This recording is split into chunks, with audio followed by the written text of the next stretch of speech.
Hi friends, బాగున్నారండి అందరూని. ఈ రోజు క్లాస్లోని మనం థ్రెడ్కి లేకుండా మనం లోడింగ్ ఎలా చేసుకోవాలి హ్యాండ్స్కి అనేది చూద్దండి. చాలామంది అడుగుతున్నారండి, అసలు థ్రెడ్ లేకుండా సింగిల్ ఫుట్ లేకుండా నార్మల్ మిషన్లోని మేము పైపింగ్ చేయాలనుకుంటే చేసుకోలేమా అండి, సింగిల్ ఫుట్ సెట్ కావట్లేదు, థ్రెడ్ ఏమో మాకు నార్మల్ మిషన్ మీద అవ్వట్లేదు అని చెప్పేసి అడుగుతున్నారు. ఇప్పుడు ఎప్పుడైనా సరే మనకి చిన్నగా హ్యాండ్ తీసుకోండి. నార్మల్ చూసారు కదా, ప్లెయిన్ క్లాత్ నేను తీసుకున్నాను. అంటే నార్మల్ కాటన్ బ్లౌజ్ హ్యాండ్ అనమాట. ఇలా కాటన్ది నేను బ్లౌజ్ పీస్ తీసుకున్నాను, ఎందుకంటే మనకి బ్లౌజ్ కూడా కాటనే కాబట్టి. కాకపోతే కలర్ షేడ్ అవ్వకుండా ఉండే క్లాత్ని చూసుకోండి. చూసి ఇలా మనకి క్రాస్ కానీ కటింగ్ అన్నది మెడ ముక్కలను ఎలా అయితే కటింగ్ చేస్తామో అలా కటింగ్ చేశారనుకోండి, నెక్కి హ్యాండ్స్కి రెండింటికి యూస్ చేసుకోవచ్చు. లేదు చేతులకి మాత్రమే వేసుకోవాలనుకుంటే మనకి క్రాస్ ఏం అవసరం లేదు, స్ట్రైట్గా ఉన్నా సరే పర్వాలేదు. సరే, క్లాత్ స్ట్రైట్గా కటింగ్ చేసినా పర్లేదు. ఈ పైపింగ్ అయితే కనుక 1.5 ఇంచ్ వెడల్పు అన్నది మనకి క్లాత్ కంపల్సరీగా ఉండాలండి.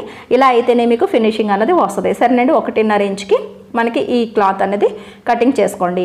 ఏదైతే మీరు పైపింగ్కి క్లాత్ వేసుకోవాలనుకుంటున్నారో అది సేమ్ కలర్ క్లాత్ అయినా సరే పర్వాలేదు. అంటే ఒక లోడింగ్ వేయాలి మనకి చేతి కుట్లు గట్ట లేకుండా అని అనుకుంటే కనుక మనకి వేరే క్లాత్ అయితే కాంబినేషన్ బాగుంటుంది. లేదు సేమ్ క్లాత్తోనే మనకి కావాలనుకుంటే సేమ్ క్లాత్తో కూడా మీరు ఇలా స్టిచ్చింగ్ అనేది చేసుకోవచ్చు. ఫస్ట్ కొత్తగా నేర్చుకునేవారైతే కనుక హ్యాండ్స్ మీద మీరు స్ట్రైట్గా ఉంటుంది కాబట్టి ప్రాక్టీస్ చేయండి. బాగా వచ్చిన తర్వాత నెక్ కూడా ఈ పైపింగ్ వేయడానికి ట్రై చేయండి. సరేనండి, ఇలా మనం కటింగ్ చేసినప్పుడు అదే ముక్కను మళ్ళీ ఈ క్లాత్ అంచుకి పెట్టామంటే పర్ఫెక్ట్గా మీరు కొలవాల్సిన అవసరం లేదు. ఇటువైపు అంచుకి ఇలా కటింగ్ చేసేస్తే అలా మీకు ఎన్ని ముక్కలు కావాలంటే అన్ని ముక్కలు కటింగ్ అయిపోతాయి. సరేనండి, ఈ రకంగా మీకు హ్యాండ్ 2 చేతులకి కూడా ఎంత పొడవు ఉందనేది చూసుకుని అంత పొడవు ఈ ముక్కలు ఉండేటట్టుగా చూసుకోండి. ఇప్పుడు ఇవి ఇలా పట్టుకుని స్ట్రైట్గా కూడా మీరు స్టిచ్చింగ్ చేసేసుకోవచ్చు. హ్యాండ్కి మనకి మామూలుగా మెడ ముక్కలు ఎలా జాయింట్ చేసుకుంటారో క్రాస్ ముక్కలు అలా చేసుకోవచ్చు, లేదనుకుంటే ఇలా స్ట్రైట్గా కూడా జాయింట్ అనేది చేసేసుకోవచ్చు. సరేనండి, ఇలా స్టిచ్చింగ్ అయిపోయిన తర్వాత ఇది చూడండి, ఇక్కడ నుంచి ఇలా స్టిచ్చింగ్ అయిపోయిన తర్వాత ఏం చేయాలంటే మీరు హ్యాండ్ తీసుకోండి. హ్యాండ్కి ఏమైనా అతుకులు గట్ట ఏమైనా ఉంటే కనుక అవి జాయింట్ చేసేసుకోండి. చేసుకున్న తర్వాత రైట్ సైడ్ వైపు మనం ఇప్పుడు ఈ అంచులకి ఇలాగ అతుకులు వేసాం కదా మనం ఈ ముక్కలకి, అది లోపల ఉండేటట్టు చూసుకుని ఇలా మనం ఫోల్డ్ చేసుకోవాలి. అంటే ఈ పైపింగ్ క్లాత్కి కూడా మనం రాంగ్ సైడ్ అన్నది లోపల ఉండిపోవాలి, రైట్ సైడ్ అనేది పైన ఉండేటట్టుగా ఫోల్డ్ చేసుకుని ఓపెన్గా ఉన్న అంచుల్ని ఈ హ్యాండ్ అంచుకు పెట్టి పాదం ఖర్చు వెడల్పుని ఇలాగా స్టిచ్చింగ్ చేసుకోండి. చూస్తున్నారు కదా, ఇలా నేను ఈ పైపింగ్ క్లాత్ని ఫోల్డ్ చేస్తున్నాను. ఇలా ఫోల్డ్ చేసి ఈ ఓపెన్గా ఉన్న అంచులు అనేవి మనకి హ్యాండ్ అంచుకు వచ్చేటట్టుగా పాదం ఖర్చు వెడల్పుని నేను స్టిచ్చింగ్ చేస్తున్నాను. మనకి హెమ్మింగ్ బెల్ట్ ఎలా అయితే వేసుకుంటామో సేమ్ అదే రకంగా హెమ్మింగ్ బెల్ట్ లాగే వేయండి. కాకపోతే ఈ పైపింగ్ క్లాత్ ఫోల్డింగ్లో ఉండాలి. సరేనండి, నేనైతే ఫోల్డింగ్లోనే హెమ్మింగ్ బెల్ట్ కూడా వేస్తాను, మీరు చూసే ఉంటారు. ఇప్పుడు ఇలా ఓపెన్ చేసిన తర్వాత ఇప్పుడు ఈ ఖర్చులు ఉన్నాయి చూసారా, హ్యాండ్ ఖర్చులు ఉన్నాయి చూసారా, ఈ ఖర్చుల్ని ఇలా పై వైపుకి అంటే పైపింగ్ వైపుకి వచ్చేటట్టు పెట్టుకుని ఆ తర్వాత ఈ పైపింగ్ క్లాత్ని లోపల వైపుకి ఇలాగ ఫోల్డ్ చేయాలి. మళ్ళీ చూపిస్తాను చూడండి. ఈ ఖర్చులు ఉన్నాయి, ఖర్చులు పైపింగ్ వైపుకి ఇలా పెట్టామో చూపుడు వేలుతోని పెట్టిన తర్వాత ఇప్పుడు పైపింగ్ని ఇలాగ లోపల వైపుకి ఇలాగ ఫోల్డ్ చేయాలి. పైన మనకి పైపింగ్ అన్నది కనిపిస్తుంది.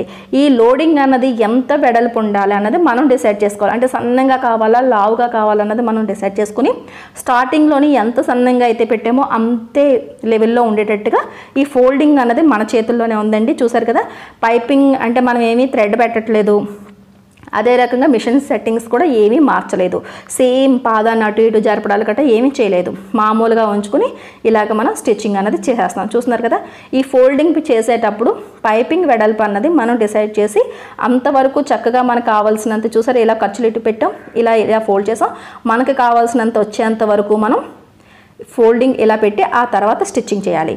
ఈ కుట్టేటప్పటికి పైపింగ్ మీద అయితే అస్సలు కుట్టు వెళ్ళకూడదు, ఈ బ్లాక్ కలర్ క్లాత్ మీద అయితే కుట్టు వెళ్ళకూడదు. ఈ పింక్ కలర్ అంటే మనకి ఈ హ్యాండ్ కలర్ ఏదైతే ఉందో దాని మీద కుట్టు పడాలి. అంటే పైపింగ్కి క్లాత్కి మధ్యలోని కుట్టు పడేటట్టుగా సాధ్యమైనంత వరకు చూడండి. లేదు అనుకుంటే హ్యాండ్ మీద పడినా పర్లేదు, కానీ పైపింగ్ మీద అస్సలు కుట్టు పడకూడదు. సరేనండి, ఈ రకంగా మనం ఫోల్డింగ్ ఇలా పెట్టి స్టిచ్చింగ్ అనేది చేసేయాలి. ఇలా స్టిచ్చింగ్ చేసిన తర్వాత లోపల వైపుగా మనకి అయితే అంచులకి చేతి కుట్లు వేసుకోవాలి. లేదు అనుకుంటే కనుక ఈ థ్రెడ్ పైపింగ్ అయిపోయిన తర్వాత పైనుంచి ఒక టాప్ స్టిచ్ అన్న వేసేసుకోవాలి. సరే, నేను చూసారా హ్యాండ్ అనేది మనకి ఎంత అందంగా రెడీ అయిపోయిందో. ఇలా మనకి ఏంటంటే చూసారా పైపింగ్ ఎక్కడా కూడా ఏమైనా అసలు థ్రెడ్ వేయలేదన్న లుక్ ఏమైనా వచ్చిందండి. ఈ రకంగా కూడా మీరు లోడింగ్ చేసుకోవచ్చు. మీ ఫోల్డింగ్లోనే ఈ లుక్ అంతా ఉంది. సరేనండి, ఈ రకంగా హ్యాండ్కి మీరు చక్కగా మీరు ఫినిషింగ్ చేసేసుకోండి. పైనుంచి ఒక టాప్ స్టిచ్ వేసుకోవాలనుకుంటే ఒక పాదం ఖర్చులో వేసుకోండి, లేదు అనుకుంటే కనుక ఈ అంచుల్ని ఇలాగా చేతికుట్లు వేసేసుకోండి. చూసారు కదండి, ఇలా రాంగ్ సైడ్ కూడా చక్కగా ఇలా ఫినిషింగ్ వచ్చింది కదా. ఈ అంచుకి చేతి కుట్లు వేసుకోండి, లేదంటే ఇలా పైనుంచి ఒక టాప్ స్టిచ్ అన్నా సరే వేసేసుకోండి. ఇలా ఈ పాదం ఖర్చు వెడల్పుని ఇలా టాప్ స్టిచ్ వేసేసుకోవాలన్నమాట. సరేనండి, ఏదైనా సరే బాగానే ఉంటుంది. మీకు హెమ్మింగ్ కావాలనుకుంటే హెమ్మింగ్, లేదనుకుంటే చేతి కుట్లు, లేదనుకుంటే పైనుంచి మిషన్ కుట్టు వేసుకోండి. సరేనండి, ఈ రకంగా ఫస్ట్ బిగినర్స్ అయితే కనుక ఇలా హ్యాండ్ స్ట్రైట్గా ఉంటుంది కాబట్టి ఇలా ప్రాక్టీస్ చేయండి.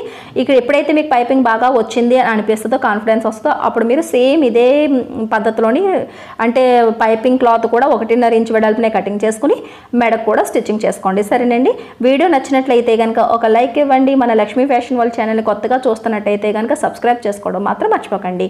మళ్ళీ నెక్స్ట్ క్లాస్లో కలుద్దాం.